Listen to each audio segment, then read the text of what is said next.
What's going on, everybody? Pulling out the trusty old notebook again. I wanted to say that I'm firing my cameraman. Show that cunt. Yeah, oh yeah, walk over there to him. Bueno, aquí en my feria, ese es.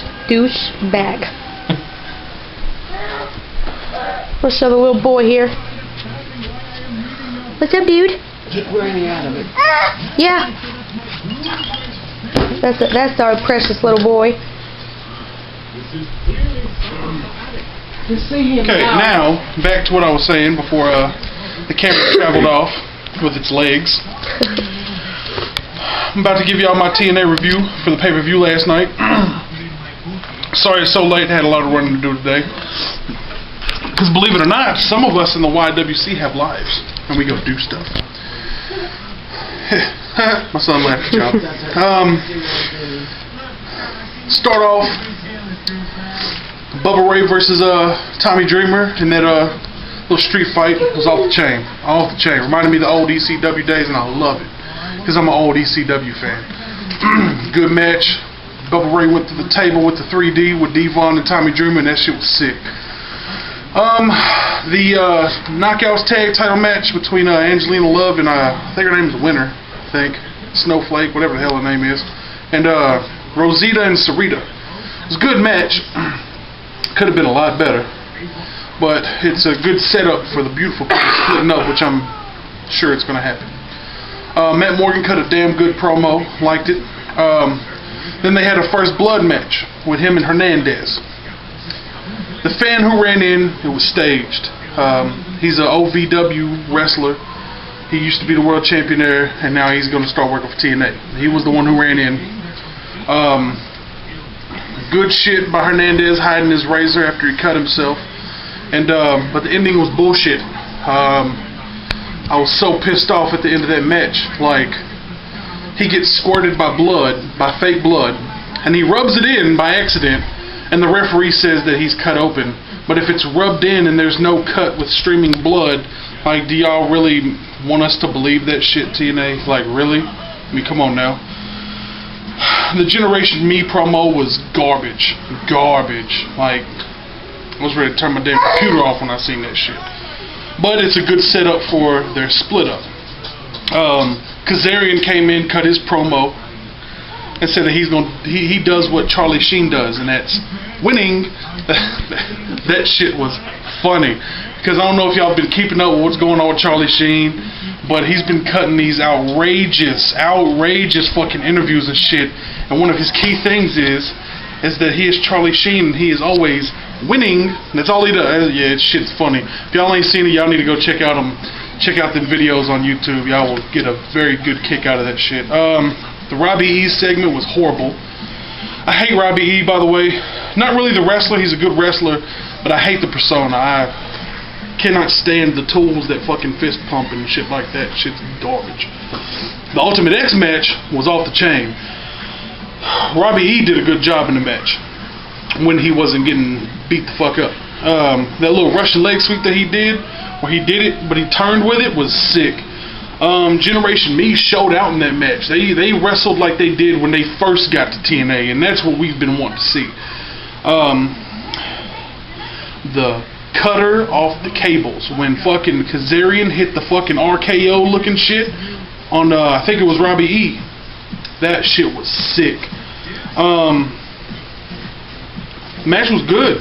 It was a good match. That was probably the best match of the card, really, in my opinion. And TNA really needs to start stepping up with the fucking Ultimate X matches. Beer Money did a good promo. Gotta hold it down for Beer Money. James Storm, he's from Nashville. And actually, I did some research, and he actually got a scholarship at Austin Peay to play basketball. But he got injured and didn't do it, and then decided to be a professional wrestler. Yeah, I said wrestler, what? Tennessee. The Beer Money Inc. match was a good match. I'm liking it that TNA likes to use their tag teams. WWE not so much. They like to try to make a joke out of it, hence the Santino and Vladimir winning the tag titles. Yeah. The super kick. Whew. that James Storm did to Shannon Moore's face, I swear to God, if somebody kicked me in the face like that, I'd shoot him in a heartbeat. But it's good, and it's setting up a good split up between Ink, and I'm liking that. Matt Hardy promo, I missed it because the website I was on was acting like bullshit, and I missed the promo because it lagged out. But the match was great. It was a good match. Matt Hardy is better in TNA than he was towards the end of his career in WWE. I don't give a shit how many of y'all come after me. Just, you wouldn't say that if he wasn't in TNA. But just because he's in TNA, y'all are probably going to come at me like, oh no, bullshit, he wrestled in WWE better, but it's only because y'all ride WWE's nuts and I don't. I like WWE. I'm actually about to finish this video, turn my DVR on and watch it, and then cut my other video tonight. The match was sick when Ric Flair grabbed AJ Styles by the balls and just clapped. It's hard for me to talk about it because I almost cried. Like, I started sweating and like heart beating fast, and I felt the pain. But the match was awesome. The corkscrew by AJ Styles to kill the match was incredible. Anderson cut a damn good promo. Anderson usually does cut damn good promos. The RVD match in Anderson, only thing that I gotta say about it is it was a good match.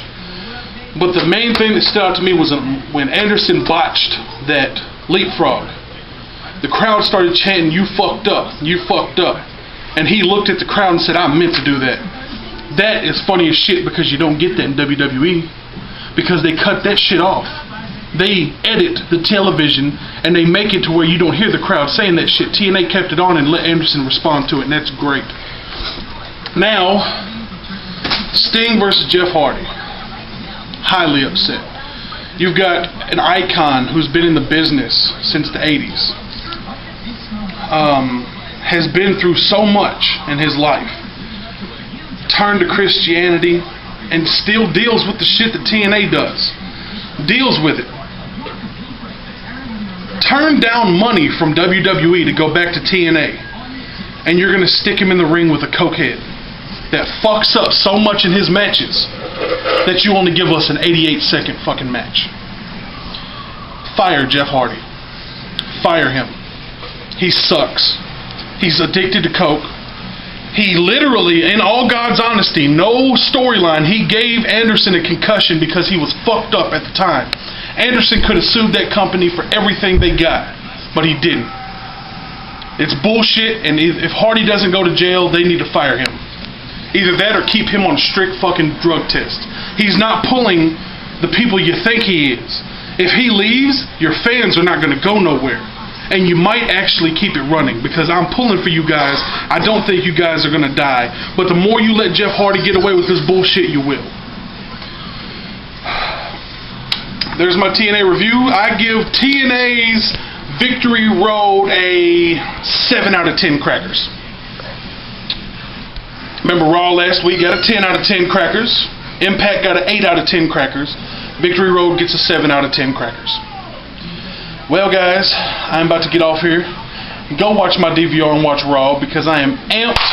Trish Stratus comes back tonight to beat the fuck out of Vicky Guerrero, and I can't wait to see that bitch get her mouth beat in. So, about 2 hours. The video will be out about Raw. So I will see you fuckers, same time, same place, same person.